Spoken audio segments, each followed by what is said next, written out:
Hello Casper, Derek Zarello with United Country Real Estate, Zarello Land Legacy. Today we're going to do something a little different. With me being a business owner, I wanted to highlight some local businesses in Casper. So a little bit about me. I'm originally from Norfolk, Nebraska, which is a small town in Nebraska.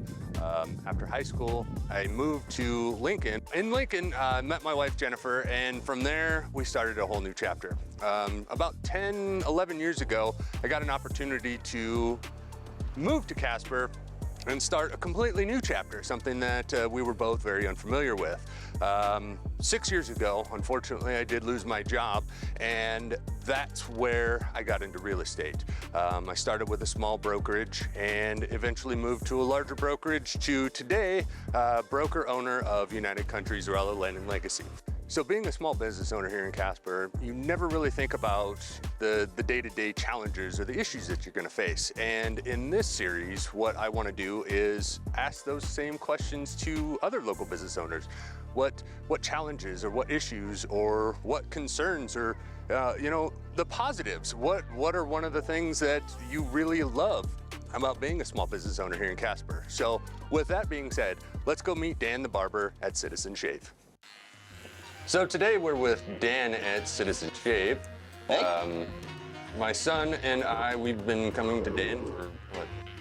Yeah, since 2017, 2018, somewhere around there. Yeah, just right after I got my license. Yeah. Because you were downtown. You had just a little shop downtown off of, what was it? It was on Walcott in the old Wyoming National Bank building. That's right. Yeah. That's right. Yeah. And it was just the retail stuff. Mm-hmm. Yep. I remember that because it was, I never actually met you there. It was your wife that was always working. Yeah. And then she had mentioned that you were going to get your barber's license and, something like this. So, but, yeah, we've been coming to you for quite a while. So, what brought you to Casper in the first place? Well, I moved down to Casper 20 plus years ago, I suppose. And I think it was 2002 when I got here. And I'd been up, I grew up in Gillette. And after the service, I moved back there for a while. And I just decided that I wanted a change. And so I came down to Casper, and I went to work for the Parkway Plaza, and worked in the sales office, and I handled corporate accounts, and so for quite a few years, that's what I did, and I just got to a point in my life and my career that I wanted to do something different, and the first part of that was I wanted to have a little shave shop, since I used to get so frustrated when I would order all my creams and stuff online, and I would get there and it wasn't what I thought it would be. Yep. So I decided maybe I wasn't the only one that had that frustration. Absolutely. So I opened up Citizen Shave. And then at the request of customers, they wanted to know where they could get a straight shave, and there were a couple of barbers in town doing it. Right. But I really wanted to do the stuff myself, and in order to do so, I had to go to barber school. So I left my job and I signed up at the Hair Academy here in town. They had opened the barber school up. It was the first barber school in Wyoming. Oh my. What, so for that type of training, is it, a couple of days worth of classes, or what does that entail? Well, it's in the beginning it was a pace school, so you could go at your pace. And under my circumstances, I went 10 hours a day, 5 days a week. And you have to have 1,000 hours. Oh my! In order to go to the boards. And then once you go to the boards, you take your written and your practical. And so we did those, and then I opened up my barbershop down here on 5th Street because it was a little more conducive to what I wanted to do with my shop. Right. We reduced the amount of inventory and allowed the barbering to be our main source to drive the business and to support it. Gotcha. And now we're in 2023 and we're 2024 and we're still going, man. That's awesome. I can't imagine that many hours of classes. They, some people complain that as real estate agents, we have so many hours, but I mean, 1,000 hours is just absolutely insane. It is, and in the beginning, it feels real daunting and like a big wall that you're not gonna get over, but you slowly hack away at it. Yeah. And it's faster than it goes fast. Once you get in the groove, yeah. That's it. Why do you think that they have so many hours? Well, I think a lot of it is you need to spend a lot of time on the floor and just learning how to not only communicate with clientele, but I mean just the becoming comfortable with working on somebody. Yeah. And just learning how to do your craft or your trade and be able to provide a necessary service for people. Yeah. So just going back real quick, you said you were in the military. What branch were you? I was in the Navy. That's awesome. And stationed in San Diego on board an aircraft carrier. That's fantastic. Thank you for your service. Absolutely. Greatly appreciate that. Yeah, man. So I talked just briefly about how being a new business owner and entrepreneur here in Casper is, it can be challenging. What are some of the challenges or issues, or what are some of the positives that you see as a business owner here in Casper? Well, the community is a welcoming community. I love the clientele that I have. They're good to me. They buy the products that I offer. They come for the services that I have. I just want to make it an enjoyable time. Yeah. Usually have the TV going with something goofy on. And but being a business owner for me in the beginning, I was terrified. I didn't know if it was going to be enough, but it was. We were able to work with different other small businesses, a small magazine.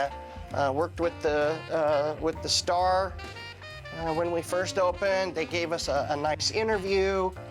Came down and did a nice, a cool story about us, and so it put our name out there. And being downtown, we really were able to capture that true walk-in traffic. Yeah.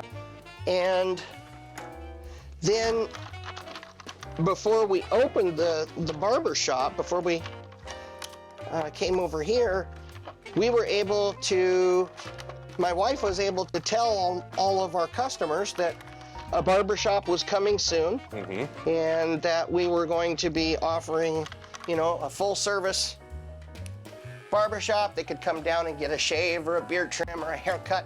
But it gave us an advantage over somebody just starting up, I think, because we had word of mouth out there already before we even got going. Yeah. And I think as a business owner, you have to be willing to do whatever it takes. Absolutely. To make your business successful. And I think a lot of it is attitude and your relationship with others. And that's what drives my business is relationship with others. Yep. And I love what I do. So that's great. Definitely takes a lot of motivation and a lot of drive to to be a successful business owner. And I think, you know, sometimes people fail to understand that. You know, there's a lot of challenges that entrepreneurs face on not only a monthly or a weekly basis, but also a daily basis. So, Absolutely. you know, the word of mouth traffic is fantastic. You know, that's one thing that small business owners really need to focus on is, you know, getting the word out there and, you know, letting people know that you're here and you're willing to take on more clientele and you know, provide those types of services that aren't necessarily available to some people, or, you know. 100%. I think having a, you know, in today's social media, it's important to have a presence in something, even if you don't do a lot with it. Just having that, and, you know, especially in the beginning, just letting people know what you have available.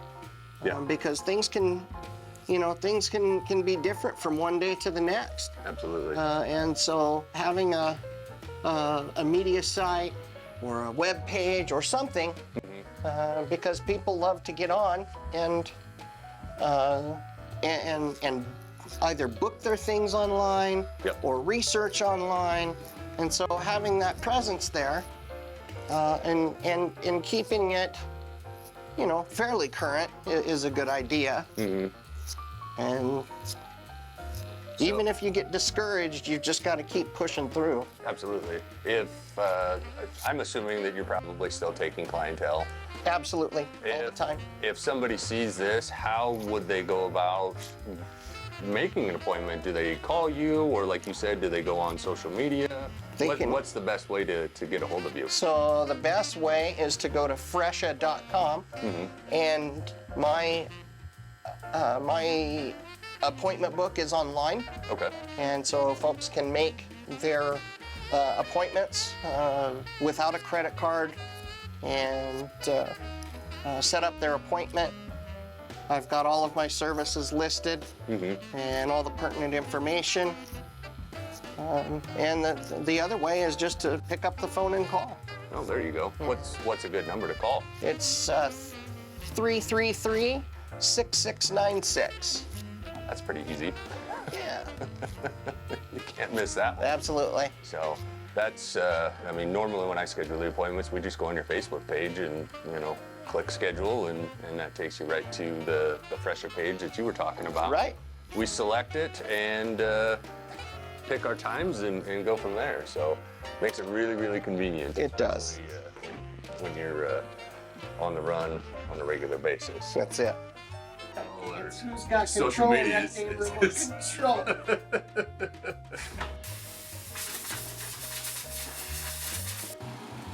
In that last segment, we met Dan the Barber at Citizen Shave. And if you guys are interested, if you need a haircut, a shave, or if you just want to check out the place, schedule an appointment, go to his Facebook page and get that appointment scheduled, because he is not accepting any walk-ins. He's busy. So right now we are on location at one of our listings, 25 and Mercy Lane. The property behind me is roughly about 55 acres, and it's already been subdivided into 199 lots. So you could essentially come out here, put in some roads, and start building. The zoning, the majority of the lots are zoned R2, which allows for single-family residence. The rest of the lots are zoned R3, and similar to R2, you could do a single-family dwelling, or you could also do multifamily, condos, or even townhomes. So, I mean, the possibilities are endless. We also have, you can see the power lines behind me, so there is power, but I would recommend you call Rocky Mountain Power just to verify. Utilities, you have water, sewer, and we actually have gas on the north end of the property, which then would have to be ran through. Keep the 199 lots as they are, or vacate that and create your own subdivision however you see fit. So the possibilities on this property are absolutely endless. For more information on this, see our website, ZarelloLandlegacy.com, or give me a call, 307-337-9282. I hope you've enjoyed it, and stay tuned for the next episode.